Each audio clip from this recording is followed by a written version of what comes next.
Hello there, my name is Amanda. You are definitely on my YouTube channel, and I always have something different to bring to your space, to your screen, so stay tuned. Today, if you have been following, you will know that we sometimes do kitchen hacks. For those that have already seen them, I hope you're enjoying them, because I am. And yeah, if you've been enjoying them, today is a good day for you, because we're going to do another kitchen hack. For those that are new here, do subscribe to the channel and brace yourself, because we're going to learn something that we probably didn't know before. Here during this kitchen hack segments, we are basically trying to make sure that we learn how we can improvise in our kitchens. This is for, you know, 1-inch kitchens, where we may not have all the gadgets we need, but we still should be having great meals. We still should be making eating healthy fun and convenient and easy and super affordable. So we need to sometimes improvise for some of the gadgets we don't have, and that's what we do here on the kitchen hacks. So come with me, kitchen hackers. Alright, my people, so now for the hack. Today we'll be trying to separate powders or flours and try and make them have a finer texture, as opposed to the coarse texture that they sometimes have. Especially when you're trying to bake, this would be beneficial for those that are trying to bake, because sometimes you want to have a very fine flour to be able to come out with better products, and sometimes the flour is just so lumpy and it might actually make you have, you know, unready patches in whatever you're baking or making. So we'd always want to, you know, have a finer flour to use. But this is what we usually use. We usually use the sifter to do that, you know. It's basically a wire mesh, very tiny wire mesh that you just pour your flour in and then keep shaking, so, you know, only fine particles can come out, right? And sometimes we may not have the sifter, unfortunately, in our 1-inch kitchens. Sometimes maybe they are spoilt or they've been damaged, like we always say, and you're just wondering what else you can use in your kitchen at that point in time. You don't have the time to get out of the house and go, you know, looking or shopping. You're not even allowed, probably it's past curfew time and you had already started your baking.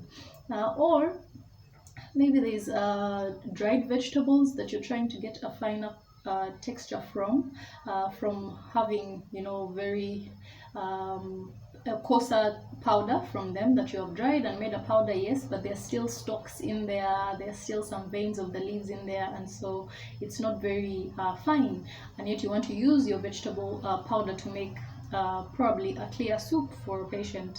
So what do? We'll definitely always use our sifter, but if we don't have it, we can still have other options to be able to do that. And that is where our strainer comes in. As long as you have a strainer that has, you know, a small wire mesh as well, then that works. So we're going to try that out and see. Here I have my wheat flour. You can see that it has lumps in it, but like we said, we need to have some bit of we need to have finer flour to be able to come up with better results for our baking or whatever we're doing. Maybe we're making pancakes and, you know, we need a finer flour. So all you do is use your strainer. If you have a bigger size strainer, it would work better. But if you don't, you know, use what you have. Make do with what you have. Don't cut your hand off because you need to, you know, have this or that. So we're going to check out the difference after we have finished our sieving and see. So like I said, we had a more lumpy texture of wheat flour there, but that's not what we needed to do our baking much better. So look at the consistency of what comes out. You know, you can see what I'm talking about now after you have strained, which the sifter usually helps us to do. You can actually also see that the particles have remained in there. The bigger or lumpier particles have remained in there and they couldn't get past the sieve or the strainer. So yes, that's one example. Let's look at another one. Still using our strainer. Here I have my cocoa flakes. very organic, no preservative added. So to give me cocoa flavor for whatever I'm going to make. I use it most times in tea, or I use it in smoothies, even baking sometimes. I don't bake so much, but yeah, even baking sometimes. So when you're making your smoothie, you wouldn't want to have so much lumps in it, because even the person who's trying to take the smoothie might be suspicious of what was put inside there. Yeah, so you want it to be as tasty and as smooth as a smoothie should be. That's why it's called a smoothie. And so this might not be the best thing to work, because sometimes blenders do not get past these very tiny flakes. Yeah, so, or maybe I'm making tea, cocoa tea, but I can't put these huge flakes in there. So I'll just use my strainer again instead of the sifter, which other people might have, but I may not have. So I'll use my sifter, and then when I use my sifter, I'll use my strainer, sorry. I just get my cocoa flakes again, put them through the strainer, and keep shaking. Take your time. Take your time. So this would really work to make us have better flavor for our teas without having to munch on something in the tea as well. Even for your recipes, for whatever you're baking, you could use this finer instead of having to put bigger lumps of the chocolate flakes. So you can see that the huge lumps have remained behind. Now look at how fine our cocoa powder now is. Very fine.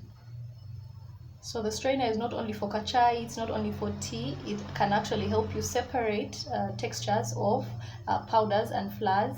If you had vegetable, like we said, dried vegetables, and you're trying to get them more fine so you can make a better soup without having the stalks and every other residue in there, still use your instead of using your sifter, if you don't have one, you can still use your strainer or your sieve to have a finer coarse powder. Yeah, so that was our hack for today. I hope you liked it. I have enjoyed myself straining and sieving away. But I hope this helps us know that we always have options in our kitchen. We shouldn't be held back. We should just get creative. We should, discuss these things, teach each other, show each other, so we can make healthy eating fun and easier. And something that we actually look forward to, not like, they need me to make a smoothie. Oh my goodness, I don't have the spice grinder, so I don't know. I'm not going to be able to do it. They're telling me to put cocoa powder in there. I only have cocoa flakes. I can't manage. So we always have options. That's what we should know. We always have alternatives. We just have to look deeper into our kitchens and we'll find them. So until next time, when we discuss more or talk more on kitchen hacks, it's been an awesome time with you. If you like the video, do give me a thumbs up.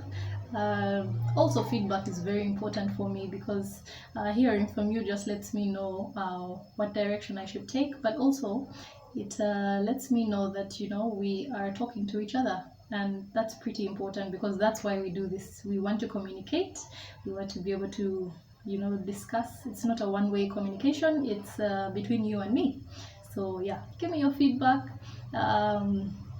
The people that haven't subscribed, please add yourself to the new family. It's growing steadily. It's exciting. It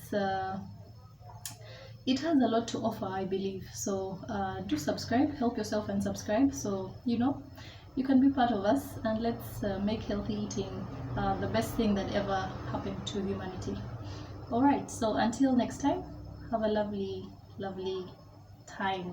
Cheers.